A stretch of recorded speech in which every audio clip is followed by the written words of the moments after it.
Hello friends, welcome to my program Candid Talk from Northeast.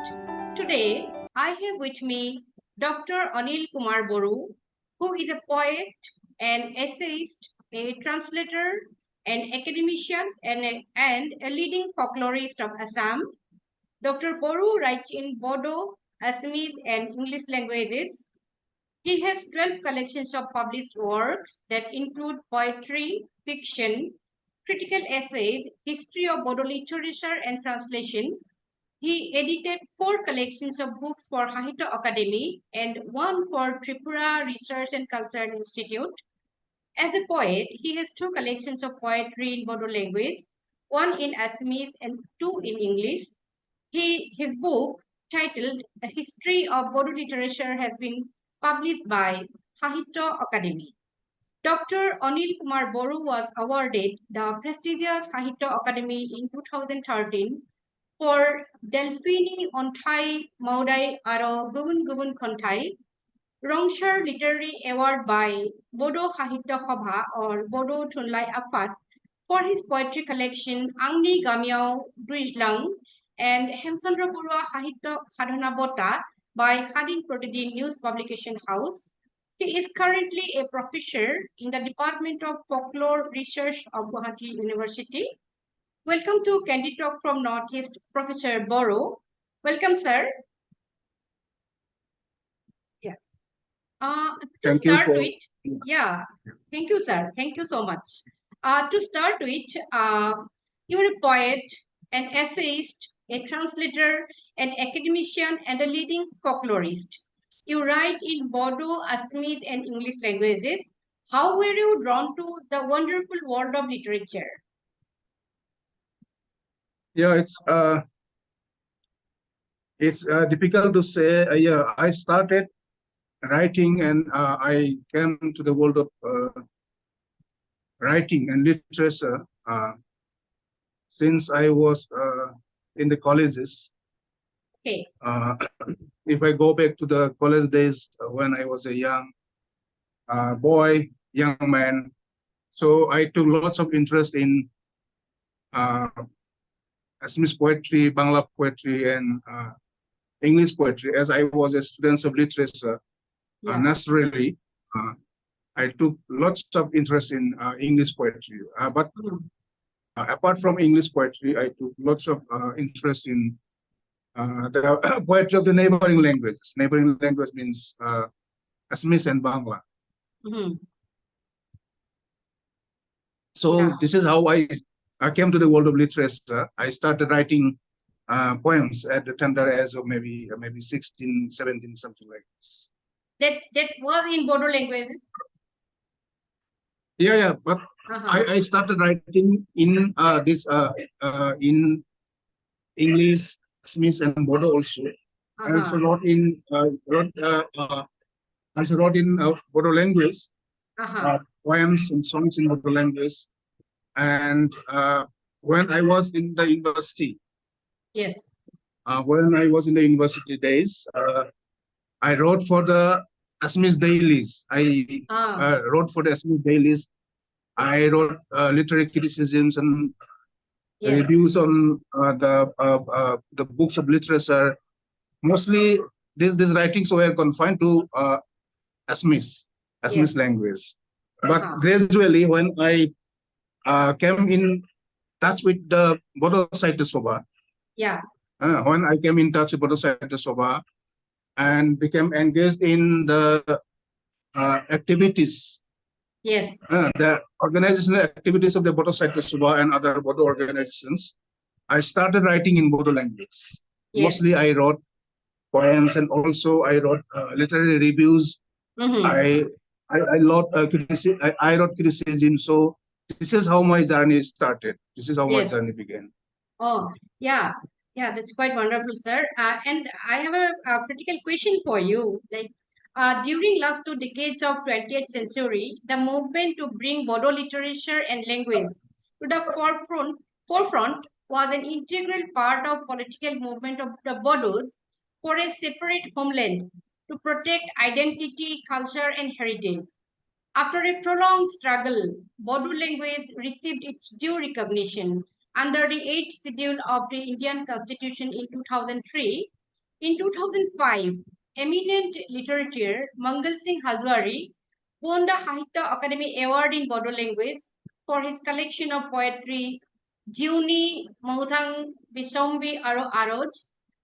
This was a major achievement to be recognized at the national level. Since then, Bodo literature has come a long way. You have been observing all the socio-political development as an insider. Would you please share with our viewers the insider perspective of this development? This has a long history. Yes. Because and you have written a book on this. You have a book on this. This has a long history. The recognition of the Bodo language and literature, it came very late. But the initiative came from the Bodo organizations, even before the coming of the Bodo Sahitya Sabha.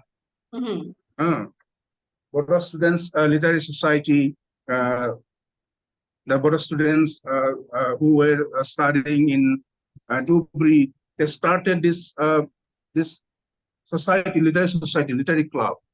Just like the students in Kolkata, students studying in Kolkata, they started the genres like Jonaki. So there are also the Bodo students who were studying in Dhubri, they started this kind of awareness and initiative to bring out books in Bodo language.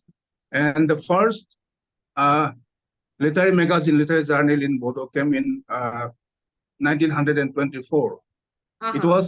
It came as a mouthpiece of the Bodo Chhatra Sammiloni or Bodo Kosari Chhatra Sammiloni way back in 2020. But the recognition came much later. This recognition came as a result of the political movement of the Bodos. The political movement.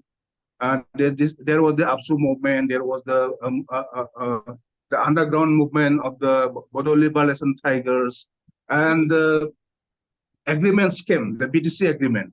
And in the BTC agreement, there was a clause for, there was a demand for recognition of the Bodo language and culture, recognition of the demand for the inclusion of the Bodo language in the 8th schedule. The demand was included in the discussions with the rebel organizations. APSU was there, other Bodo Sahitya Sabha was there, and BLT leaders were there. But this demand was also placed along with other political demands. Yes.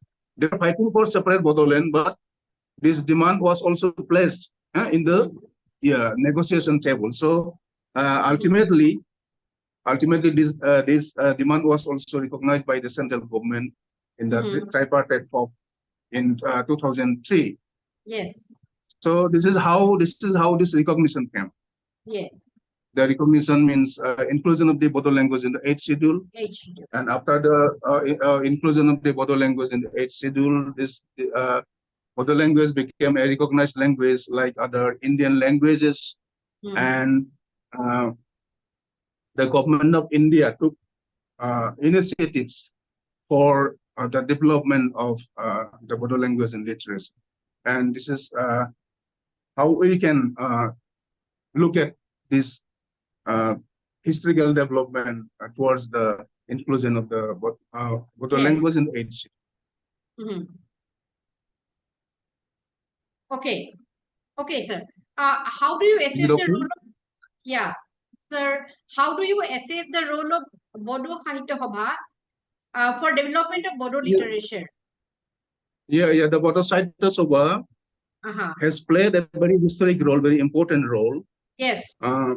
Since the formation of the organization in 1952, the Bodo Sahitya Sabha was formed in the year 1952 on 16 November. It was in Basugao. It was formed through a convention where delegates from different parts of India, delegates from North Bengal, delegates from Nepal, delegates from other parts of India, and different districts of Assam took part. And they decided to form a literary organization for the Bodos, for the preservation of Bodo language, preservation of Bodo culture, and the development of Bodo literature. And since then, the Bodo Sahitya Sabha took a strong resolution to introduce the Bodo language as a medium of instruction. And henceforth, they placed the demand before the Assam government, and the Assam government approved this demand, accepted this demand, and Bodo language became the medium of instruction in 1963. That was the beginning. This is the history beginning. And it is because of this that Bodo language has reached the stage of development up to this. What we see at present. It began from there. Medium introduction of the Bodo language as a medium of instruction. And from there on, we see the publication of lots of books, textbooks, reference books, and other books. And this necessitated that the writers in all the genres of literature, poetry, fiction, essay writing, criticism, biography, and all the genres. Since then, we have the coming of books in all the genres of Bodo language, Bodo literature. So this is the beginning. This is the humble beginning. So the Bodo Sahitya Sabha has a very significant role to play. Yes. Now it has been flourishing like anything, the Bodo literature. And also there are a lot of researchers available. And Dr. Anil Kumar Boro, sir, you are a leading poet of Bodo language, and you also write in Assamese and English. Would you please recite a few poems of yours written in Bodo language for our viewers? Should I read out my poems in Bodo, but the readers will not understand. Still, I'll read out a few lines in my language. Then they may not be able to understand, but they will get the essence of it. This is a poem from this collection, Ang Nigam Yodesh Lang. And this is a poem which is on Vishnu Prasad Rava. Bisir Negasinadong. That means they are waiting. But I have not this translated version. Bisir Negasinadong. Ukihap menghap bisir Negasinadong. Belasi sanni gedei sandung ni saina singau. Agan ni sonati abad ni petarau. Mai hanai sekolah peradabu Negasindong. Akai bisir ni jengkel kasini. Muflamnai bisir Negasindong. Gerli sanni jengkelau. Teizlang ni dubuliau. Mai gainai sonati rupati sekolah peradabu. Nangkono Negasindong. Nung pagan belamas. I have not read out the whole portion, but the half, because the readers will not understand. I'll read out some poems in translation from this collection. Okay. This is the collection. This is the translation of my poetry collection. Yes, sir. Delphini Onthai Mudai, for which I was awarded the Sahitya Academy. Sahitya Academy. Yes. So this is one short poem in English translation. Behind the pine trees, just behind the pine trees, me and mine breath speaks. A spear strikes just where my heart is. I am standing just beside you, not knowing how old the night is. Don't ask me neither how cold the night is. Just behind the pine trees, me and your breath speaks. A song unsung.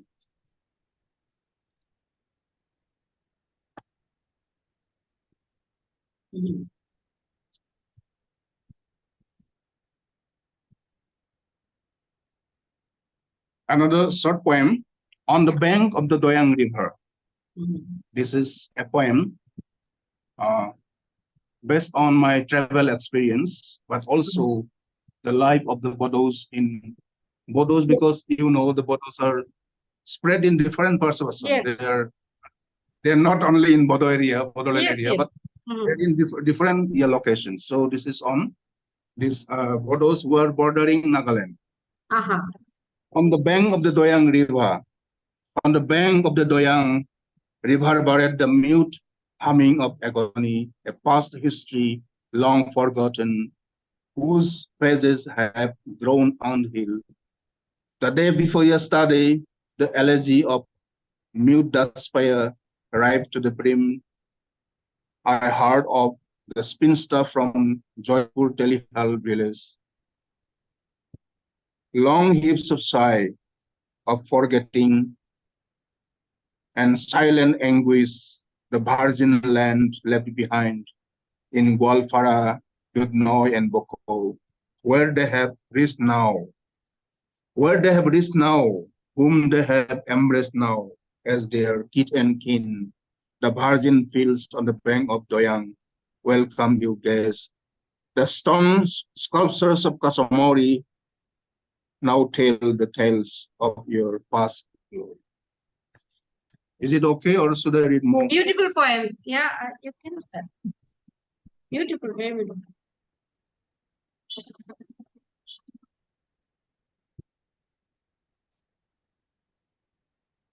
One short poem. Yeah. What's the name of the rivulet? Very brief poem. What's the name of the rivulet? A rivulet flows silently by, down the hill caves, to the dotted plains unwinding. What a legend it has to unfold of the hill maiden, whose tear drops to fill the cups of sorrow. What's the name of the rivulet that flows silently by, a stream of sorrow, a song of melancholy flow? Yes. Yeah. Yeah. One final poem. This is this was the title poem of my collection of this poetry. Stone Deity of Delphi. And other poems. Delphi ni on time modai, ar gubun kontai. The stone deity at Delphi. This is also based on a travel experience. I traveled to Greece, and there, from my experience, I wrote this poem.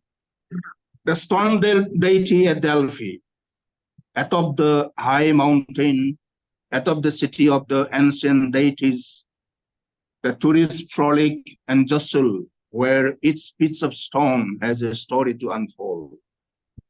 The tale of the first unearthed, here the ancient deities stand now as pieces of that stone. Ask the stone deity, what lies in your deep fortune? What lies in your fortune? Ask what she has to foretell, the oracle of your present and future, and stand beside Apollo. He will kill Pythia and bless you with promises divine. Tell a tale, O stone deity, tell a tale of the past. The tourists frolic and jostle here, where each stone has a story to unfold. Here as I stand, the ancient deities tell the stories of their past.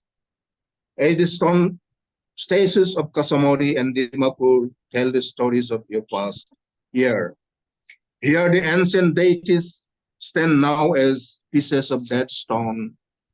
Here in your land, the ancient deities get reincarnated in the temples. Tell a tale, O stone deity. Yes, beautiful poems. Thank you so much, sir. Yeah. Yes. Okay. I have read. Yes, beautiful, very beautiful poem. Thank you so much, sir. Yes. Sir, you are a litterateur, and you are also a folklorist. Would you please share some of your observations and findings on reflection of folklore elements in contemporary literary works in Bodo, Assamese, and other languages of Northeastern region? So this is a very interesting area. An interesting question also. We have been working on this these topics as researcher, as academician, because literature cannot be differentiated from culture. Literature cannot be differentiated from folklore. Yes. Only the medium is different. Only the medium is different. The performers, singers, their medium is performance, singing, oral performance, and the medium for the modern writers, their medium is writing. They express whatever they have to express to writing in language, written language. Here it is the written language. There it is the oral language, the language of the performance. But but the writers, the writers take so many things from the folk life. The writers take so many things from the folk life. Even you can speak the same thing about Nabokanta Porua, Mamonero Goswami, and so many authors. And you can give examples from Temsula Au, Mamangda, and all the authors, not only from Northeast India. They take so many things from their local folklore, and even Nigerian, even African folklorists, even European, Victorian, and even Shakespeare. Even Shakespeare took so many things, so many elements from his folk life. The Irish and other Scottish and the Denmark and folklore and the traditions from different countries of Europe. It's here in Northeast India, it's here in Assam also. The writers take so many elements from their folklore, their folk life. So we can give lots of examples in this field. Yes. Yeah. So between folklore and language, which one, according to you, is important as identity marker in the context of Northeast? Both are equally important. Along with sometimes it is language, sometimes it is folklore, because there are so many ethnic groups in Northeast India. There are so many groups in Assam who have lost their own language. Yes. They can't speak in their mother tongue. More than 60% of the Ravas cannot speak the Rava language. Yes. 50% of the Deoris cannot speak the Deori language. And Honwals, they can speak their own mother tongue, but they have their folklore. But this is not in written tradition, it's in oral tradition, and they have so many elements of their material culture, so many elements of their festivals, their customary folklore performances, which represent their own identity, distinct identity. Yeah. So, along with language, the folklore is also equally important. Yeah. Both are equally important. Yes. And do you think, sir? And in Assam, there are so many groups. They are trying to reconstruct their own language. The Thai people, they're trying to reconstruct their language. Yes. The new Bihu songs are coming up using the Thai language. So this is a very interesting features which are very closely related to the identity movements. Yes. Ethnicity and identity movements. And we have seen during these decades, of experience, that Bodo literature, it has reached a distinguished level, and not many works have been done. But do you think, sir, that translation is still an issue to carry the literary essence of literature created in Bodo language to a wider audience? Oh yeah, Bodo language has now reached up to a certain level, but it is because of translation, lack of translation of the best works in our language that we have not been able to reach the other communities, other language speakers. Suppose what we write in Bodo is not understood by the Assamese readers. No, it's not understood by the Bengali readers. Not understood by the Hindi speakers. So translation has a major role to play, and we are trying to do it, but it's very difficult. Still, we are in the initial stage because we have not been able to translate the best works in our language. We have not been able to do translate the best poems, best stories, and best novels, place, and showcase these things to the outer world. So yeah, we are lacking. We are lacking. Yes, that's an issue in case of all other languages, like in Assamese also. The translation from Assamese language literature to English is still a major issue. And do you think, sir, that rather I should ask, why, according to you, writing in mother tongue is important? Yeah, we have so many writers in Northeast India who write in English. They write in English only because they have the wider audience. Yes. A great number of readers. But still, there are some authors, some writers in the other regional languages, other languages like Bodo, Manipuri, even Khasi. Of course, Khasi and Mizo, they are bilingual. They write mostly in two languages, English and their local language. But there are mostly the writers who write in their mother tongue because they want to promote, they want to preserve, they want to develop their own mother tongue and the literature which is written in their own mother tongue. But there are a group of other writers in Northeast India who prefer to write in English because they have the wider audience. Yes. A poem, a collection of poems, or a novel or storybook would sell in thousands if you publish in English. But if you publish in Bodo, that means it will sell in hundreds.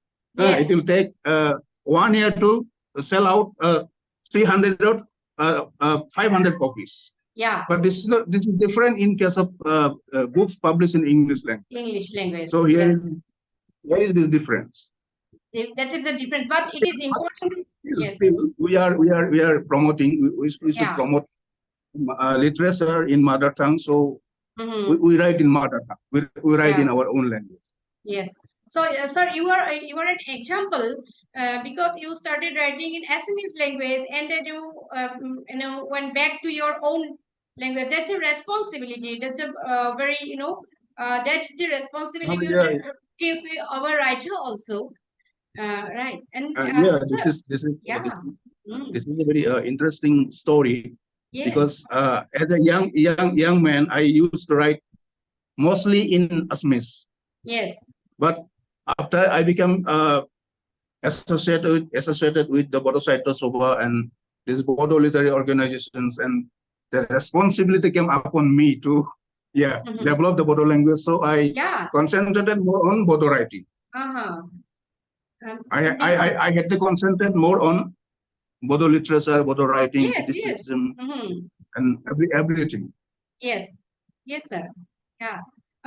Thank you so much, Professor Boro, for sharing with us about your work and perspectives. We wish you long years of creative and academic work.